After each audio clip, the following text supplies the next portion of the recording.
Every day, the farmer works to provide food for our growing population. No matter the weather, day of the week, or holiday, the farmer must tend to the land. Generations have protected the land, the soil's health tied to their survival. The property means a lot to us and to my father, who, this was his family farm. It belonged to his parents. It belonged to his grandparents. And then it belonged to my husband's family all the way back to 1830. I was born about a football field away from where I'm standing now. This property has been in my family since the either late 1800s or early 90s. My great-grandfather purchased this property for my grandfather and his family when he first got married. And so we was all born here around the same place where my father was born and my grandfather was married and raised the family. Been here all my life, and this is property of what my people have been here since before the Civil War. And my great-grandfather had it, my grandfather had it, and my dad, he had part of it, and I have 183 acres, which has been in the family that I now have. That 6 inches of soil that Paul Harvey refers to is under threat in Georgia. Currently, millions of gallons of undisclosed industrial waste is being applied on rural open lands across the state. Regulation and oversight is minimal, leaving Georgians at risk. On July the 13th of this past summer of 2022, the blue container showed up across the road from our family farm here in Avra. And we didn't know what it was. We've never seen these type of containers, had no idea. And someone called my husband and said, "You've got chicken blood and guts across the road being spread on the farm." To start with, I stopped over on Clarksmill Road and talked to the guy over there about what they were spreading on the ground. He said, "Well, it's fertilized, to go on it helped the soil and stuff." And I said, "It's not human waste, is it?" And he said, "No." He said, "It's all from dog chow plant and chicken plant and stuff like that." And he said, "You could see out here," he showed me a place where it was all nice and green. He said, "This is what it'll look like when we're done." And you see how the tractors fold it back together and fold the ground back together where it don't disturb the ground. And so I said, "Well, that sounds good, so." And he said, "We'll do soil tests and we'll give you documentation on the soil and how much we put on, how much it needs. If, we don't want to put too much on." But they never did give me none of that. They never did give me no documentation. In fact, we talked that day, and next thing I know, they had 8 tanks over there the next day, and they were bringing 20 to 25 loads of material in a day and just spreading it. And I went over there and I said, "Wow," I said, "I don't have to sign anything or nothing like that." And they said, "No, you don't have to do that. We'll go ahead and put it on and get this covered." Transparency has never been a part of this equation, and many farmers feel betrayed. Well, we don't know what's being put out, and they're very secretive about it.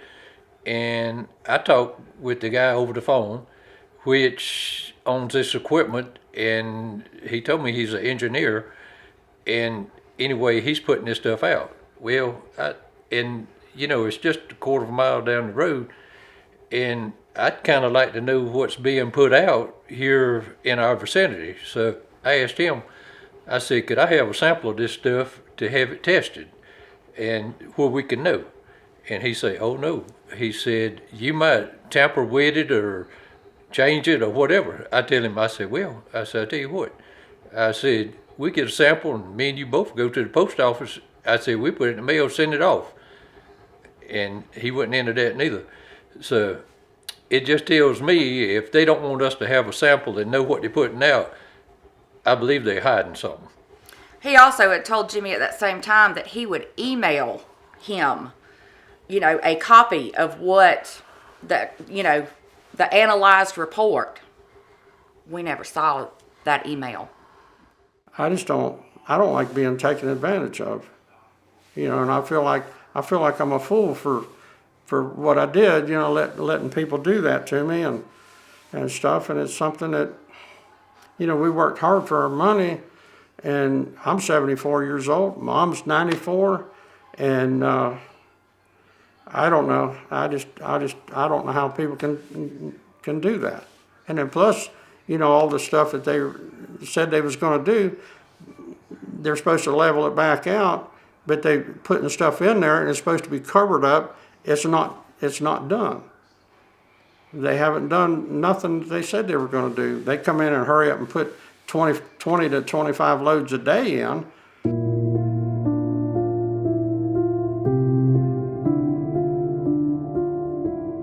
Clarks Hill Lake is a reservoir for lots of communities all the way down to Augusta. And the large tract of land that Broad River Valley Farms dumps on in Elbert County is right on the Broad River. And so there's no telling what's ending up in the river, and it's just a few hundred yards down the Clarks Hill Reservoir from there. Well, Little River and Broad River run into the Clark Hill. That's right. So people are really concerned. We talked about the smell and the flies, but when they're putting it out close to somebody, they're worried about their wells. I mean, and people don't know what to do. They don't know who to call. They don't know what to test for. They don't know, and it really scares people.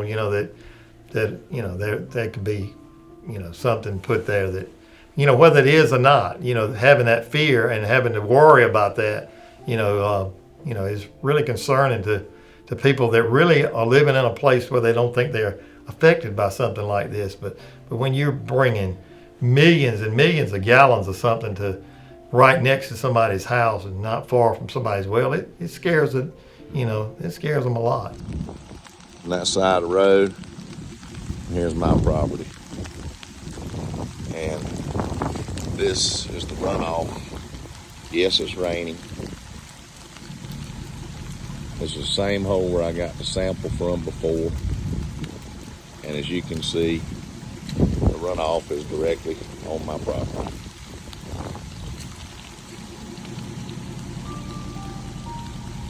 That pipe comes under the road.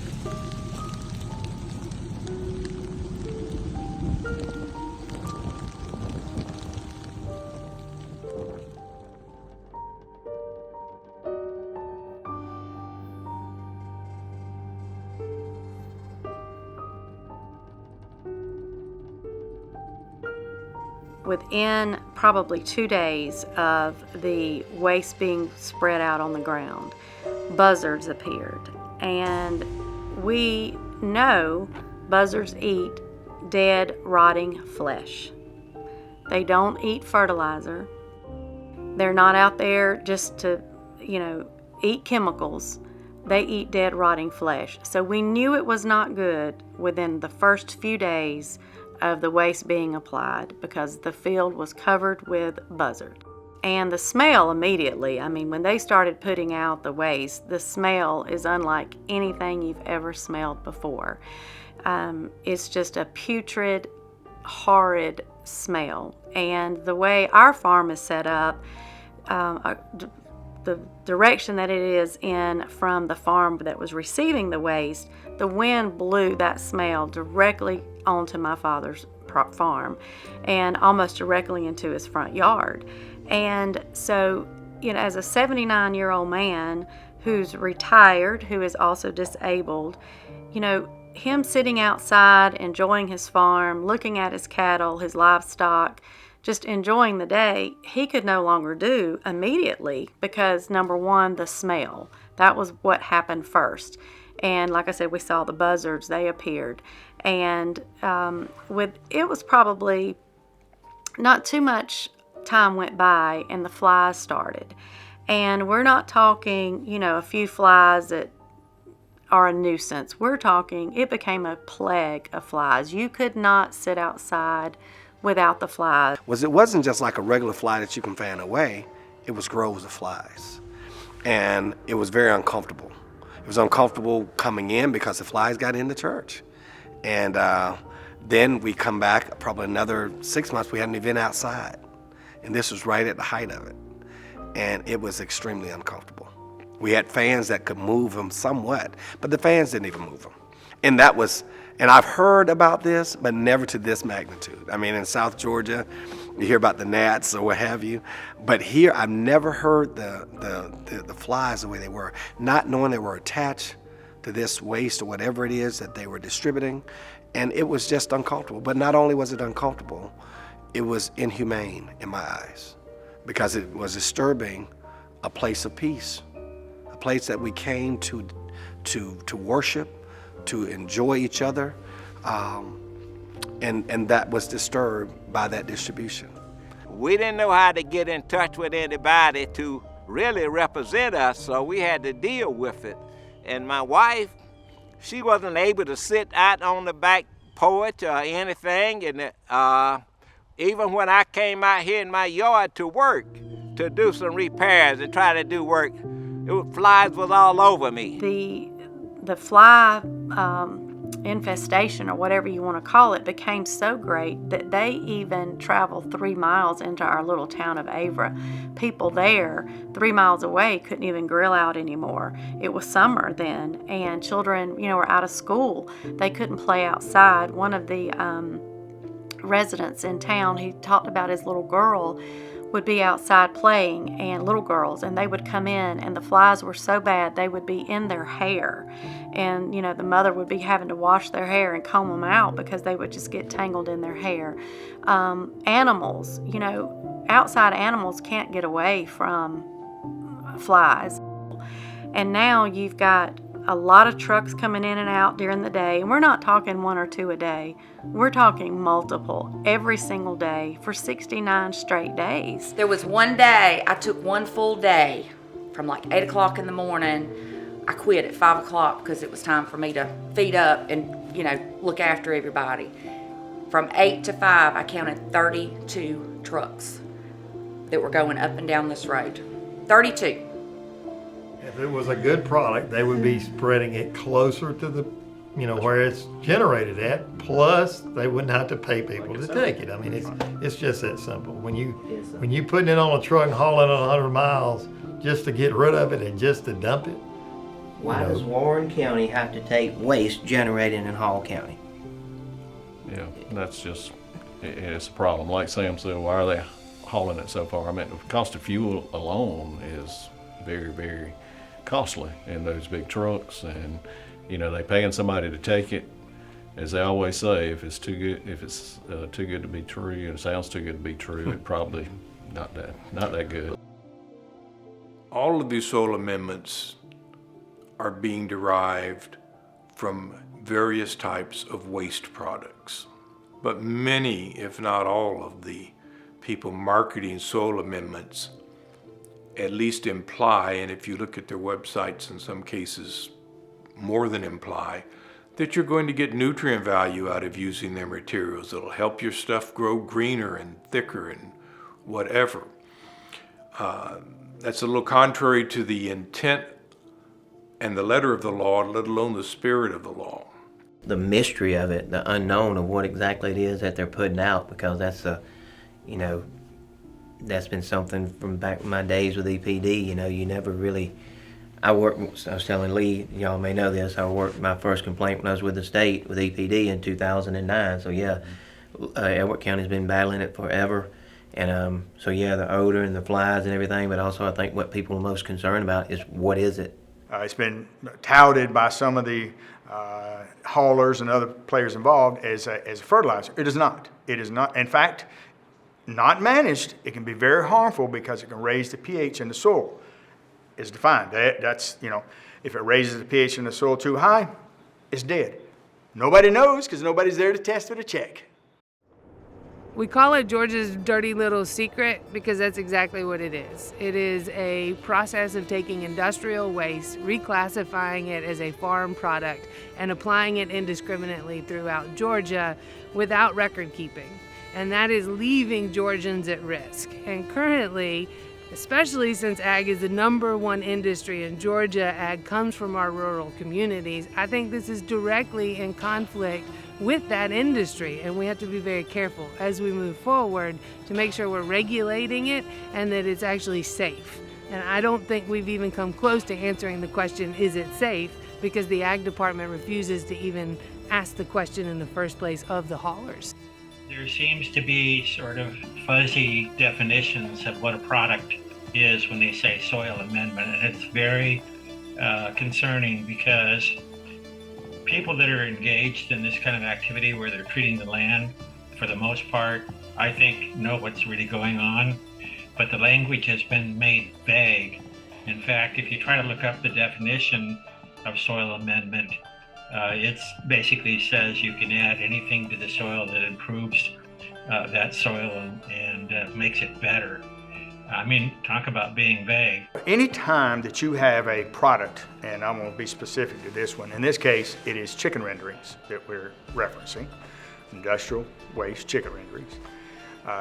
Anytime you have that, instead of sending it to a wastewater treatment plant to be dealt with and managed through that means, they look for alternate uses for it. Many times those are financially driven. So this is a far cheaper methodology to pay a farmer a few $100s an acre to put it on their property as it is to pay 30+ cents a gallon to have it treated.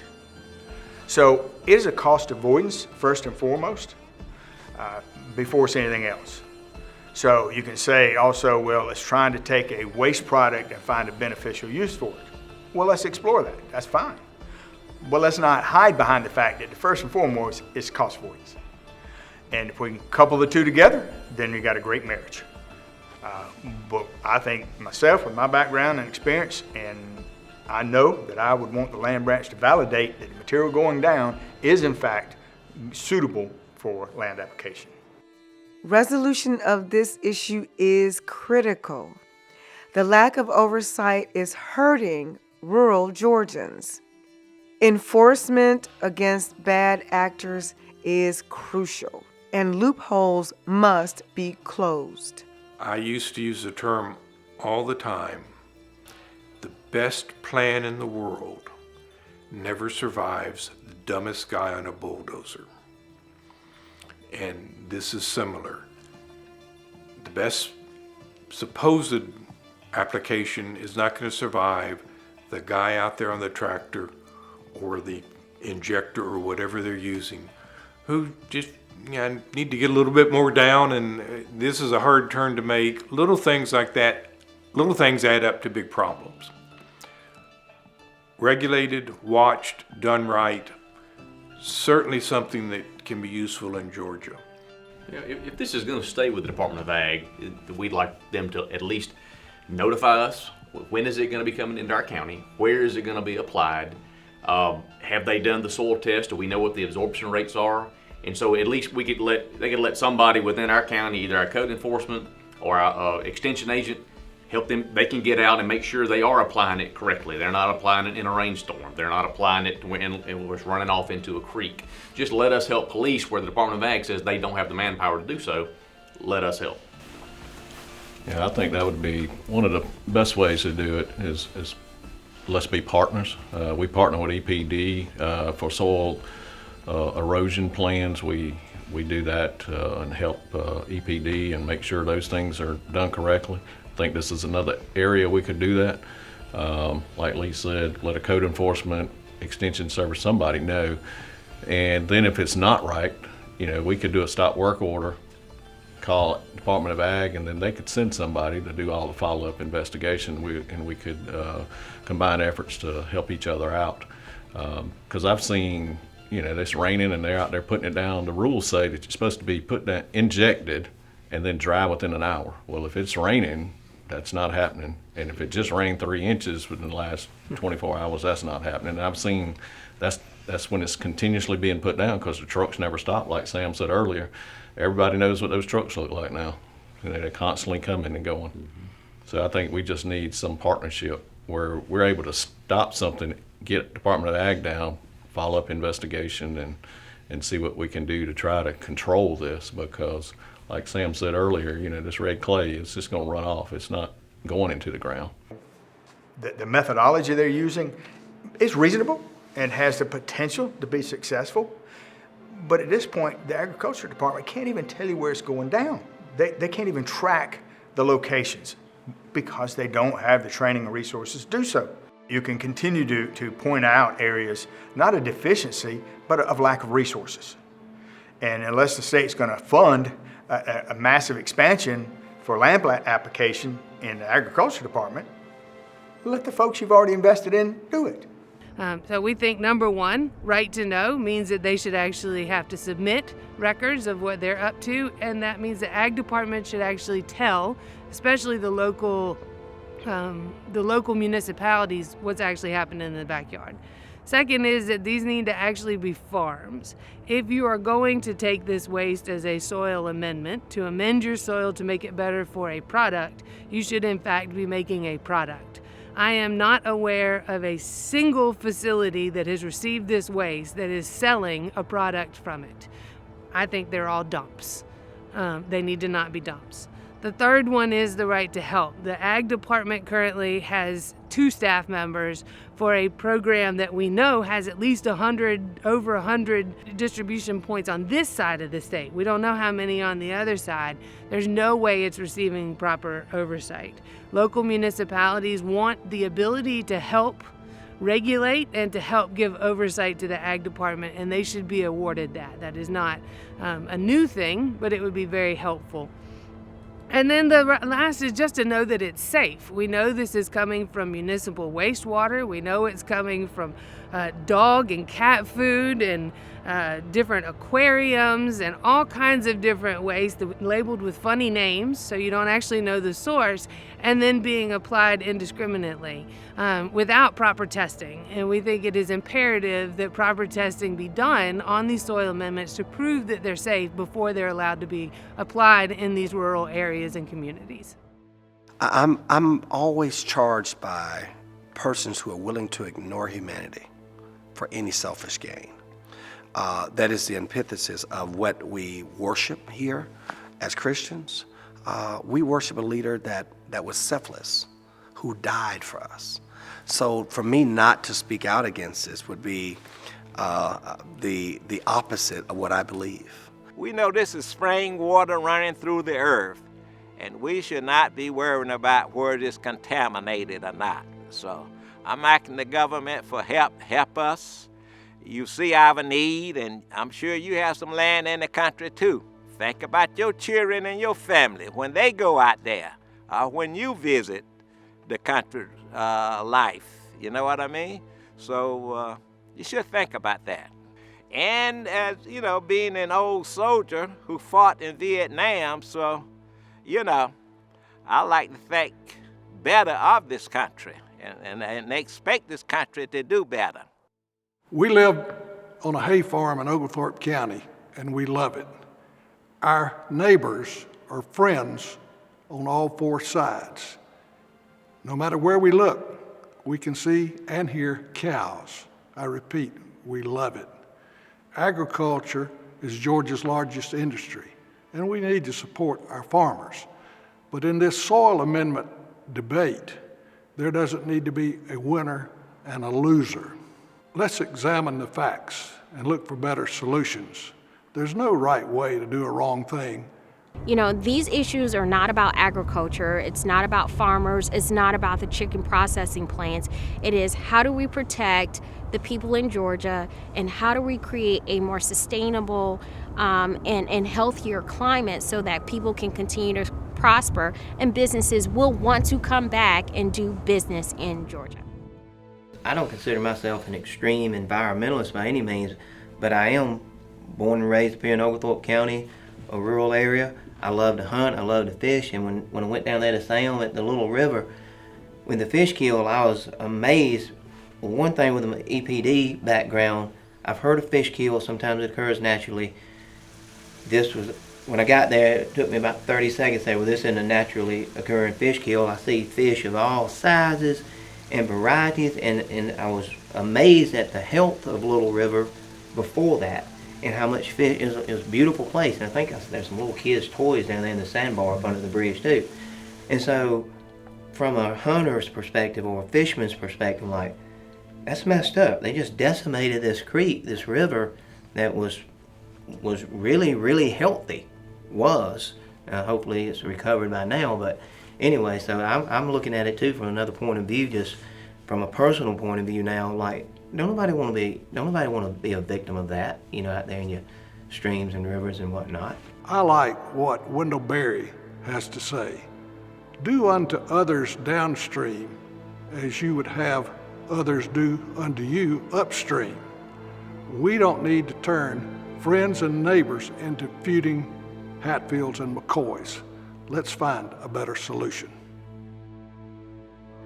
We need your help. Contact your Georgia legislative representative today. Let them know you want to see more safeguards and checks on the use of soil amendments in Georgia. To learn more, visit GeorgiaRuralProtectionAlliance.com.